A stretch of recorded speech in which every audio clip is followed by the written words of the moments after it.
Alright, today we're going to focus on these two, the two that I like to consider the two best Linklater movies that Linklater never actually made. This was actually going to be what I was going to do last week before the whole Burt Reynolds thing, so we're going to do this now. Um, and obviously they came out around the same time. The Singles was 92, and then Reality Bites was a couple years later. And basically focusing on that whole 90s era dating scene type where everybody was sort of obviously nothing has really changed, but it was sort of felt like a certain peak of in order to get in or out of relationships there had to be the whole game playing and all that, the who's going to call who when and how long is it going to be and who's going to do what, who's going to make which move, all that other stuff. Sort of seemed to reach this height around this area in this very 90s way that was depicted in so many movies, like I said, particularly in like the Linklater age. Obviously, Cameron Crowe predates Linklater, but it was like as Cameron Crowe's career sort of went on, and when we got to stuff like Almost Famous and stuff like that, it was sort of like, I guess you could really go back to even say anything. It's like if you were to tell me some of these movies that Cameron Crowe did was actually ghost directed by Linklater, I'd probably believe you, especially considering where Cameron Crowe's career is at right now. So, so I feel like there's kind of a line that starts to blur there a little bit, but if you know them, obviously you can tell, you can split up which movie is which. But even so, and Ben Stiller did his first time directing in this territory, obviously, with this. So let's go ahead and we'll start with Reality Bites. Probably it's the one that's kind of stood the test of time a bit more, especially since you notice another thing that these two have in common is the fact that apparently Reality Bites actually had some issues because of Singles. Because it's to my understanding that when you look at Singles and you see that like Warner Brothers put it out, it's like when they took obviously eventually Universal I believe got a hold of it, but they actually shopped Reality Bites around at like all the major studios and got turned down at like every single one because they thought not only was it similar to Singles, but because Singles didn't do well financially.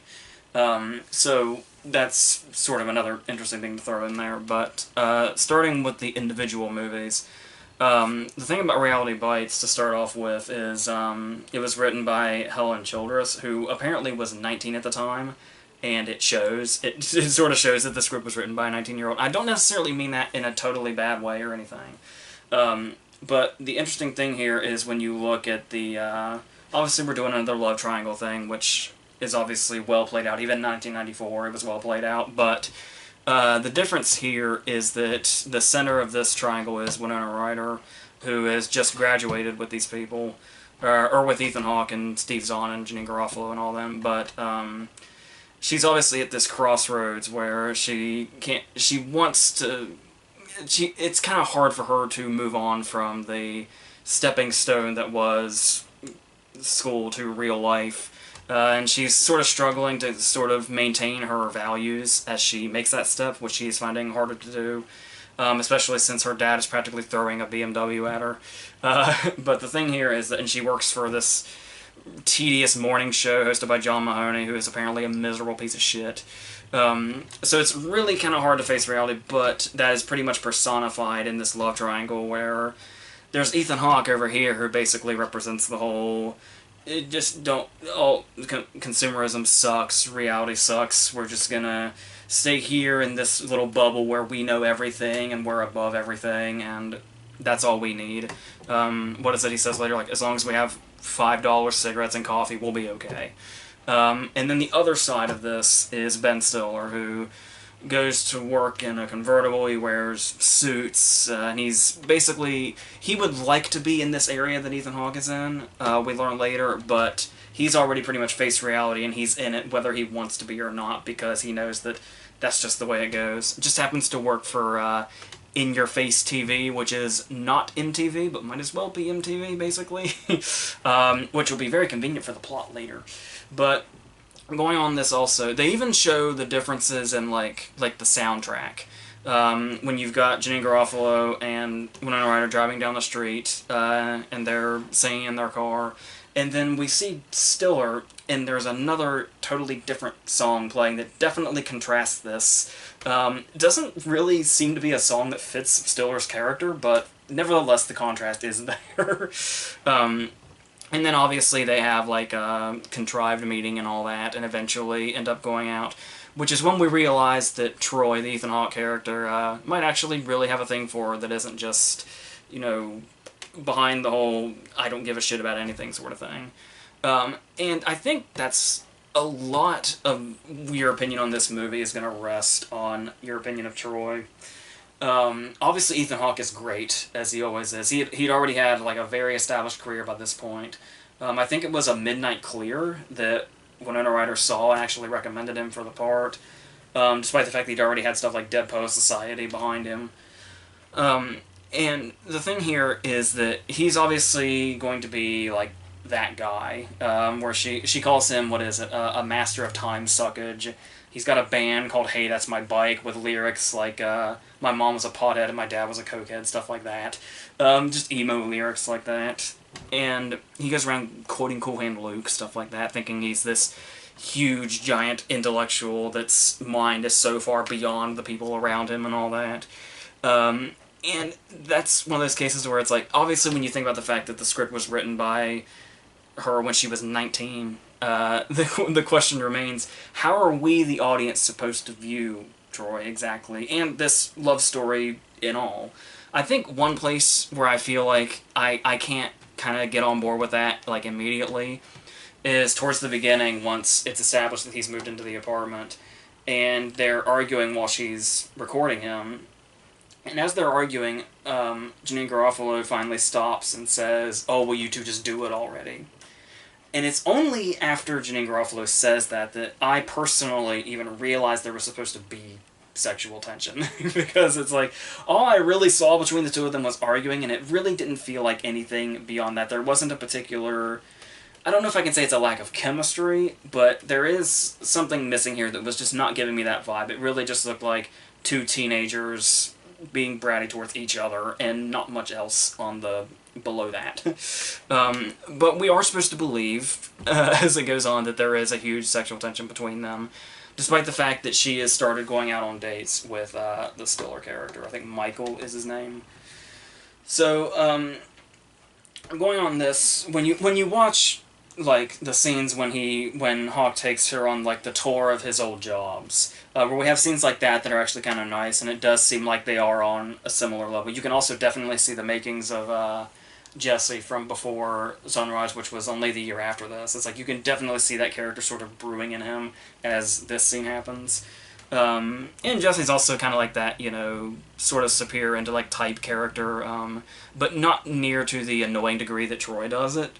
But also I do think there has got to be something intentional to the fact that the character's that way, because it is showing us just the differences between where we're at and how these people are facing reality, and it's like, this is how they're going to go into that. They're not gonna... I mean, obviously they don't want to be Stiller, but they're also not gonna get very far in any other way where they're at. But... and it's obviously the portrayal of showing how they're... because when you look at it, when you see Stiller's character, it does... the movie could have, like, really blown out of proportion the kind of guy that he was, which makes me think there is something more grounded here. Because it could have just shown him as just, like, this corporate dude with a hidden agenda and all that. Like, him putting her movie out there is all he ever really wanted to begin with. And you never get that vibe from him. Which is kind of the reason I don't like the ending. Because it's like, you do get this sense that he is absolutely, totally into her, and there's really nothing particularly bad about him. He just sort of... he gives in to the system, basically, when he hands off her movie and lets it get edited the way that it does. But, I mean, it's clear he regrets it. It's not like he tried to pass that off as, you know, this is what you should be doing. There was definitely a regret in how that turned out. But the way that we just sort of abandon him, and she just basically goes to Troy, and then the movie just kind of abruptly ends, and it's like Michael does not get any closure at all but then like it gets that mid-credit scene where we see that he sold off like basically her story, where it has actors like Karen Duffy in it and stuff like that, and that's like the only closure we get on him is that he got that made based on her story, and it makes him look a bit more into that corporate machine than the rest of the movie, as we actually saw him in person makes it seem. So that never really struck me as great, and it also sort of shows like maybe there is something to her ending up with Troy, which does not really seem like the direction she should go. Like, maybe it's not necessarily saying... Maybe it's not the movie saying that's where she should end up. Like, it's not necessarily the movie saying that it's all just one big happy ending for her because she chose Troy and she's deciding to... I mean, they're sort of growing up. Like, there's obviously a more mature aspect to him once his dad dies, and then they move in together. They've got the smoking patches that they stopped, so there is something there, but even so, it does feel like it's one of those cases where maybe it's trying to say she made a decision, but it's not necessarily trying to judge that decision. It's just saying, in real life, this is probably the decision she would have made, unfortunately, regardless of what that would do. Maybe they could go on to be a much more mature couple that eventually... I mean, I guess, seeing just how much they have those values and how passionate they are about them, it's not like you... There's a part of you that doesn't want to see them, like, ever sort of sell out, as it were, depending on what your definition of that even is, but it's like, if you do sort of... Like, even if they are to go on with their lives, eventually they're going to end up in some way part of this said system. But once again, I do think the movie's aware of this, especially if you look at... It's really funny, there's a whole segment where she has to define irony, but she's not quite sure how, because there's the whole thing that the whole movie kind of has an ironic way about it because of how anti-consumerism they all are, and the way she talks about it in her speech and all that, and yet the movie has product placement everywhere, like in almost every scene. And it's like, that has got to be intentional. There's no way that's not intentional, which means that the movie does have something to say about that. The only thing that kind of really threw me off about that was that the Head and Shoulders and Ben Stiller have a feature-length commentary on this DVD. And I haven't listened to the whole thing, but I like skimmed through it just to see if I could get some answers about these questions, and their their motives for these particular characters and exactly how they felt about it when they were telling the story. And unless I skipped over it, because like I said, I was just skimming through it, they don't really go into it that much. Like, they mostly just talk about, like, how they shot whatever scene, when they shot whatever scene, how they feel about their performances and all that. But as far as that goes, like, Shoulder says something kind of offhand about, you know, alluding to something like that, but they really don't go into what their actual point of view of the characters is, at least from what I heard skipping through it. Which, admittedly, skipping through it, maybe they did and I just missed it, but still, like, the only thing that really stuck out was what, an interesting thing that Stiller brought up about the soundtrack.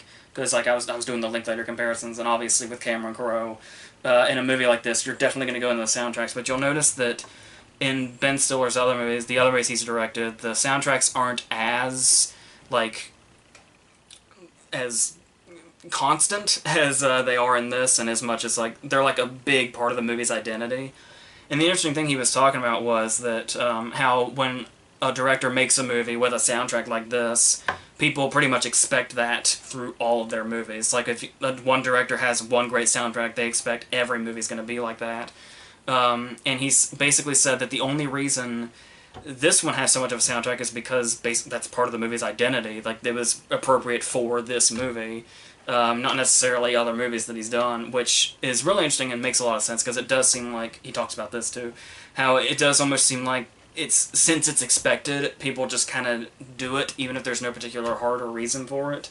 And that's not the kind of director he wanted to be, so it was really specific to just this movie, which I think really makes it stand out even more, was that it ended up not being a trademark for him. So that's really nice.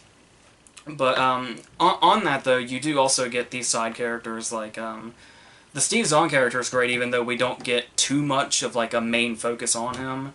But, like, the scene when he's talking about how he's gonna come out to his mom, and there's just that contrast where we see him like rehearsing it, and he's got like that big doofy Steve Zahn smile on his face, and then it cuts right to the aftermath, and he's just sitting on the curb, like sadly, like it didn't go well. That's a really strong scene, and really shows like that, especially being in that era, like with the whole AIDS thing going on. Also, it is also interesting that this is like more so a comedy than anything else. But how they actually handled like the testing for STDs and all that. It's like the scene with Janeane Garofalo is basically like the Rosario Dawson scene in Kids. And like Kids is like really approaching that with like this really serious, realistic attitude. And it's like to think that this movie, practically a comedy, had already done that the year before, is really interesting to look back on. So, and obviously Garofalo's great as well. That's another kind of confusing. Apparently, Winona Ryder had a lot of say in the casting in this movie, because apparently she also picked Janeane Garofalo, despite the fact that I'm pretty sure she and Ben Stiller have known each other like forever.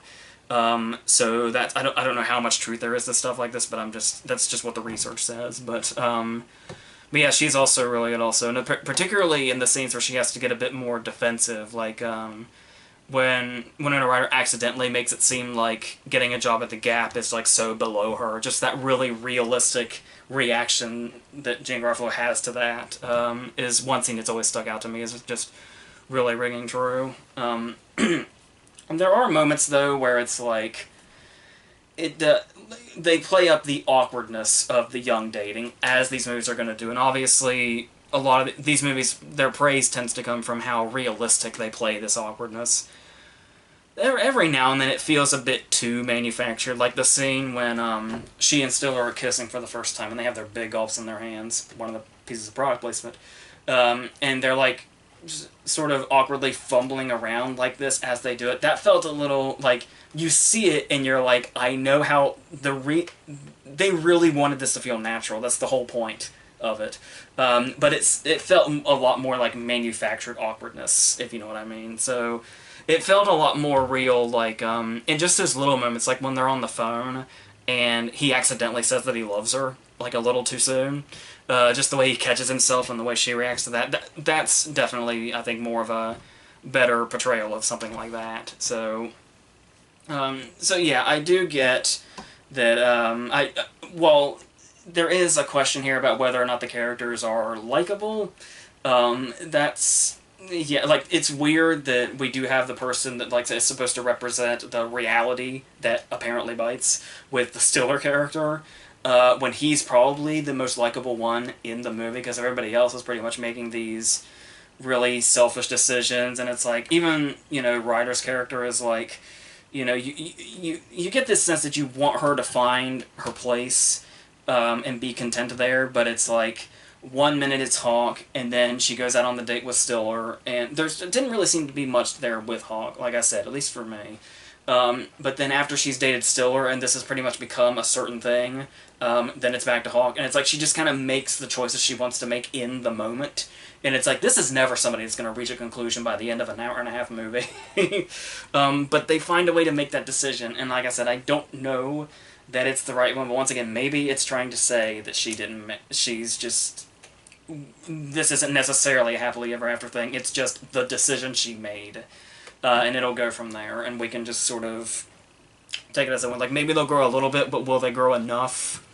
I guess we'll never know, but, so, yeah, but apart from that, like I said, I do think in some cases it's totally aware of this, like the way, like, they don't always treat Troy as if he's in the right to see people this way. Like, one of my favorite moments in the movie is when Stiller calls him out towards the end and calls him, Mr. Buddha on the mountaintop. And it's like, that's pretty much the exact description of the way Hawk acts throughout the movie, and the way he does the whole, like, when he's quoting Cool Hand Luke, and Stiller actually thinks it's something that he came up with, and it sort of gives you that vibe of saying something about how people who are like, see themselves as like these big intellects, and how they have this whole worldview of the world, are basically just parroting what they've heard before, and it makes them seem a bit faker than even they realize, and so yeah, there's definitely a lot of material you can look at here, and could really take in either direction, but I do think it's still a little jumbled, and it's still a little hard to latch on to the characters that just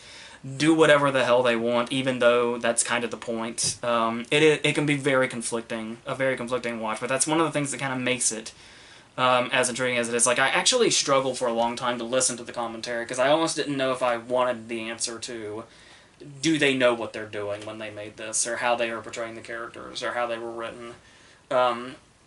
Yeah, I ended up not really getting an answer anyway, so that didn't matter. So, that's pretty much how I feel about that overall. Like I said, it's conflicting, and it's never really a movie I've been in love with.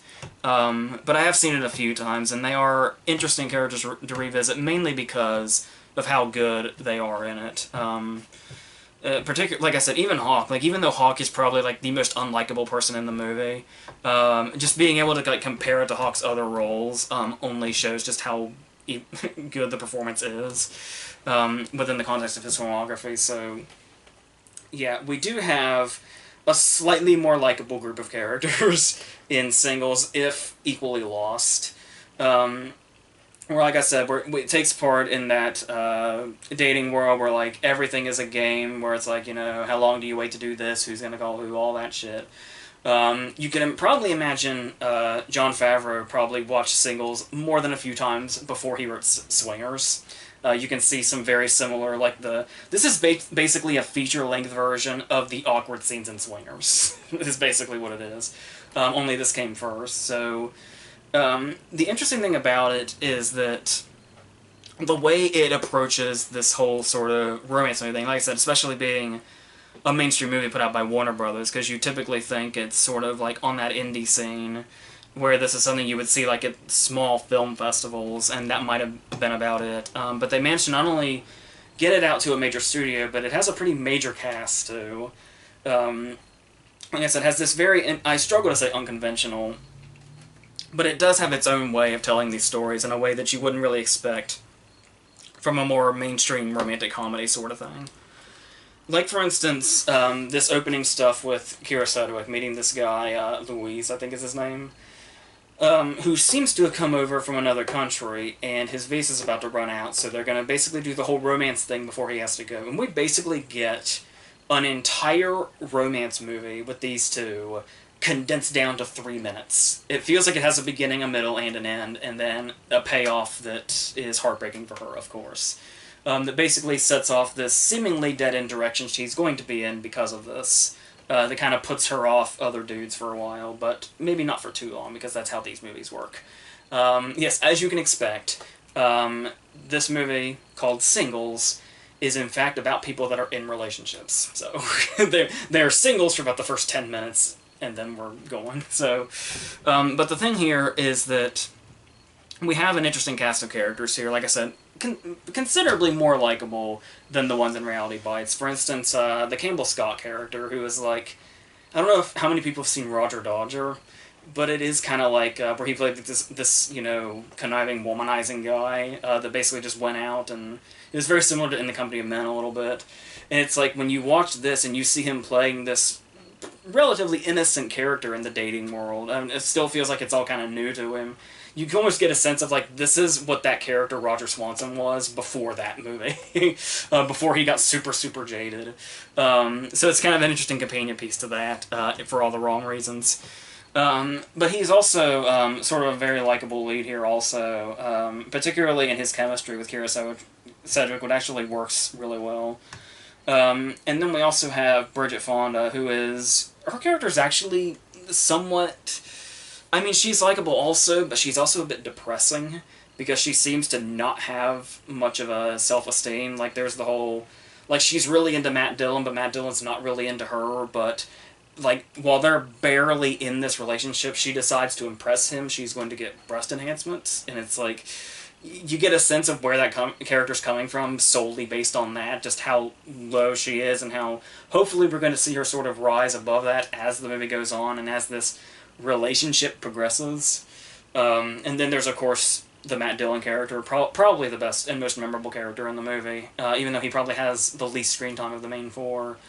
But it's like, just the way Dillon plays this, like, they do the whole thing where, like, when they're introduced, and sort of throughout the movie, people are talking to the camera, of course.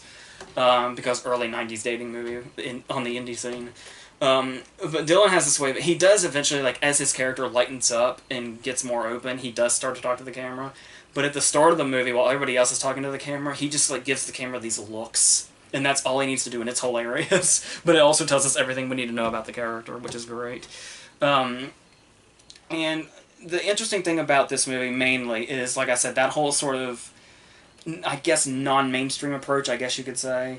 Where it's like, it was probably, like, advertised as a date movie and, like, as a romantic comedy, but it's like, people weren't expecting the way the stories are, like, split up and how they're, like, they're basically their own episodes. Like, they even have those title cards for each one. And then it doesn't really seem like there's much of a plot. It just kind of is these series of events, and that's just how it's set up, and it's like, but that's also great because we don't really get the usual predictable conflicts. But there is, I mean, obviously it does still feel like that it's sort of, it doesn't really go beyond the whole, oh, isn't dating hard thing, and it's like, oh, we all hate playing these dating games thing. It doesn't really feel like it goes beyond that, but the characters make it interesting enough, and really kind of bring out the uniqueness of the style, at least as far as being a mainstream movie like this. And also the way it's told, and, like, it's got a lot of cutaways to, like, other things, like when Kira Sedgwick's giving us her dating history, and it's like the guy on the roller coaster, the guy at the contraceptive party, the sort of offbeat settings like that. And then you have stuff like the Xavier McDaniel cameo, which is brilliant, because you sort of think it's cut to something else. That's the great thing about the cutaways, is you often think it's cut to something else, but it's actually either just the character thinking something or flashing back to something really quickly, and then we get right back. So that's always really funny when that happens. That's probably one of the funniest moments in the movie also. But you do also have, like, these things that just work as standalone scenes that aren't the cutaways. Like, one of the more memorable scenes in the movie, the Eric Stoltz mime. This very bizarre Eric Stoltz cameo where he is a mime that they've picked up. And it's one thing that he's a mime that talks, but it's not just that he talks, it's that he's obnoxious as fuck all the way through. And there's one particularly really brilliant moment in there, just really small, where as they're giving him a ride, he's miming smoking a cigarette as he's talking. But the first time we see him do that, he actually blows smoke, despite the fact that he's smoking an invisible cigarette. And I always thought, that's the most offbeat, weird thing to just put in here. And I love it for that. And then there's also, one of the scenes I've always remembered is the car stereo scene with Matt Dillon, which is also really funny. Stuff like that just kind of works on its own throughout the movie as well. So like I said, it is really, yeah, I guess you could say for the kind of movie it is, you could use the word unconventional approach. And then obviously, talking about the Eric Stoltz thing, there are random people who pop up. Sometimes it's a cameo, sometimes it's somebody who just was not big at the time that just happens to be now, like the dude that's making out in the diner that Kira Sedgwick and Campbell Scott are staring at because they're not sure. They're basically overwhelmed by the dating world around them. And it's Paul Giamatti, of all people. So there's that.